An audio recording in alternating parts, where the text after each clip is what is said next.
عوام کے اندر جو اسٹیبلشمنٹ کی صورتحال ہے بہت کمزور ہے، اور یہی چیلنج ہوگا۔ نگران حکومتوں نے بڑی نگرانی کی، صوبوں کے اندر نگران حکومتوں نے کم از کم 2 صوبوں ہیں تو زیادہ ہی نگرانی کر لی۔ وہ تو لگتا تھا جس طرح مستقل بنیادوں پر حکومت کر رہے ہیں۔ اب ان کا معاملہ ختم ہو جائے گا انتخابات کے بعد، لیکن ان کے لیے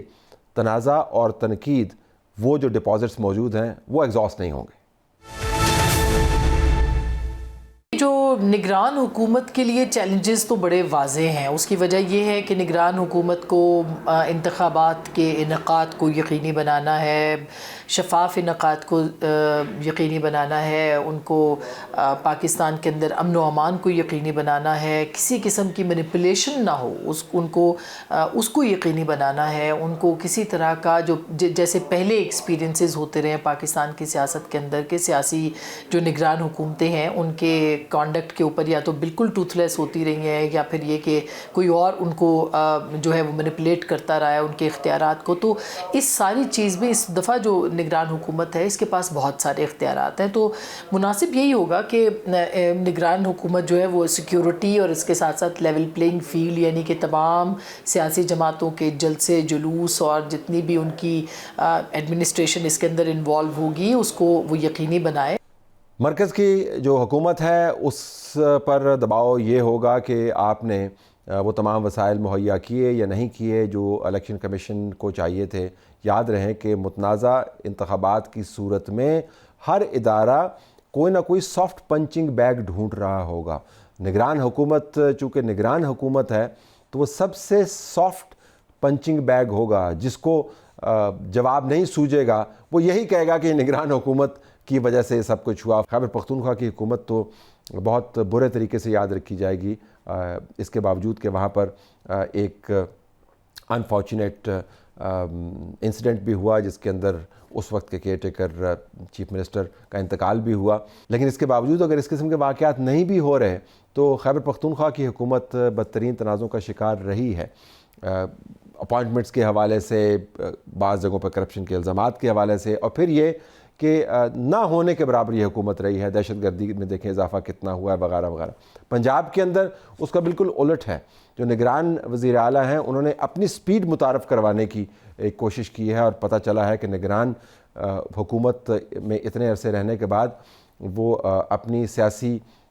جو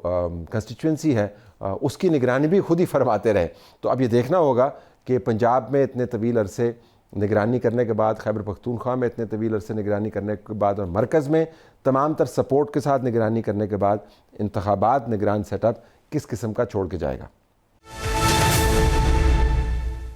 میڈیا میڈیا میڈیا یعنی وہ اسکرین جس کے ذریعے ہم آپ کو بتا رہے ہیں کہ انتخابات کس قسم کے ہو سکتے ہیں، کون کون سے ایشوز ہیں، اس کا کردار بھی بہت اہم ہوگا۔ الیکٹرانک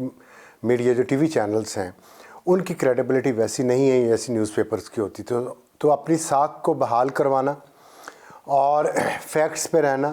اور اگر آپ نے انالیسز تجزیہ دینا ہے تو وہ بھی فیکٹس کے اوپر بیسڈ ہو، اپنے دل کی خواہش کو تجزیہ بنا کے پیش کرنا، یا فیک نیوز دینا، یا لوگوں کے اوپر بہتان لگانا، نفرت پھیلانا، لوگوں کو تشدد پہ ابھارنا، مذہب کا استعمال کرنا، یہ چیزیں میڈیا نے ماضی میں بہت کی ہیں، اور یہی چیلنجز ہیں۔ میڈیا کا ایک کردار تو واضح ہے کہ اس نے معلومات فراہم کرنی ہے، دوسرا کردار واضح ہے کہ حلقے کے اندر سے اس نے اپنے سینٹیمنٹس کا اظہار نہیں کرنا، لوگوں کے سینٹیمنٹس آپ تک کنوے کرنے ہیں، اور تیسرا یہ کہ اپنے سینٹیمنٹس کا اظہار اپنے تجربے کی بنیاد پر تجزیاتی طور پر آپ کے سامنے رکھنا ہے۔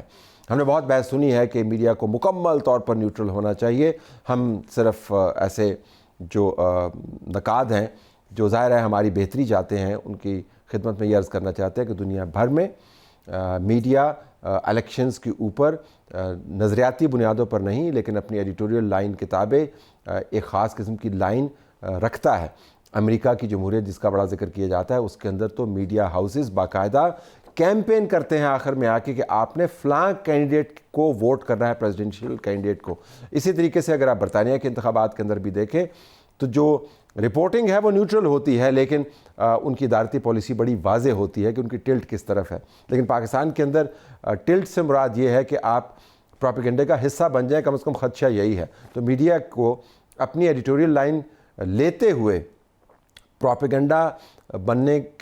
کا جو حصہ ہے وہ والا الزام اپنے اوپر نہیں لینا. یہ ایک بہت بڑا چیلنج ہے, اور یہ چیلنج میڈیا کا نہیں ہے. چیلنج اس وجہ سے ہے کہ جو دیکھنے والا ہے اس نے آلریڈی اپنا ذہن بنا لیا ہے کہ میرے خیال کے مطابق اس چینل کی یہ باعث ہے, میرے خیال کے مطابق اس اخبار کی یہ باعث ہے, میرے خیال کے مطابق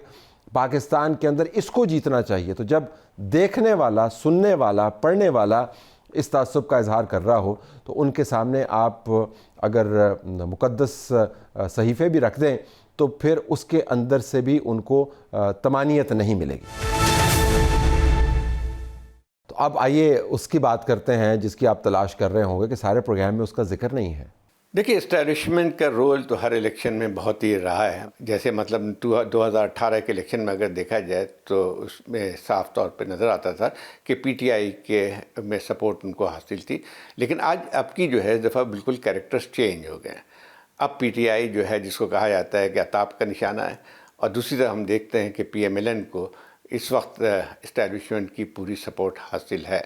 عوام کے اندر جو اسٹیبلشمنٹ کی صورتحال ہے بہت کمزور ہے, اور یہی چیلنج ہوگا کہ کس طرح سے یہ الیکشن کو اپنا ہی جو ایک پلاٹ ہے ان کا یا اپنی سوچ ہے اس کو کس طرح سے لے کے جائیں گے.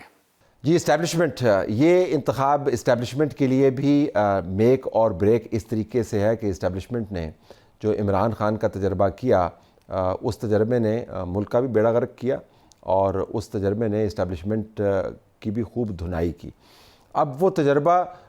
نیت کے اعتبار سے خراب تھا, وہ تجربہ پلاننگ کے اعتبار سے خراب تھا, وہ تجربہ مواد کے اعتبار سے خراب تھا, یہ بحث چلتی رہے گی. لیکن اب اس تجربے کو لپیٹنے کے عمل کے اندر انتخابات آ گئے ہیں. تو جو تنقید اسٹیبلشمنٹ کے اوپر ہوگی انتخابات کے نتائج کے دوران اور انتخابات کے کنڈکٹ کے حوالے سے, وہ یہ کہ یہ انتخابات بنیادی طور پر تسلسل ہیں اس تجربے کو لپیٹنے کے عمل کے جس کا آپ نے آغاز کیا عمران خان کو نکال کر. عمران خان خود نکلا یا نکالا گیا, اتحادی چھوڑ کے چلے گئے, یا جو بنانے والے تھے وہ ریٹائر ہو گئے, یہ ایک اور بحث ہے. لیکن اسٹیبلشمنٹ یہ نہیں کہہ سکتی کہ انتخابات کے نتائج, انتخابات کا عمل جو ہے وہ ان کی سیاست اور ان کی طاقت کے کھیل سے ماورا ہے, یا اس سے اپنے آپ کو ڈیٹیچ نہیں کر سکتے. تو نیوٹریلٹی جو ہے بنیادی طور پر انتخابات کے ہوتے ہوتے آپ کو مزید ڈائیلوٹ ہوتی ہوئی نظر آئے گی پبلک ڈیبیٹ کے اندر. تنقید بھی بڑھے گی, اور جو لوگ خوش نہیں ہوں گے انہوں نے اپنی بندوقوں کا رخ جو ہے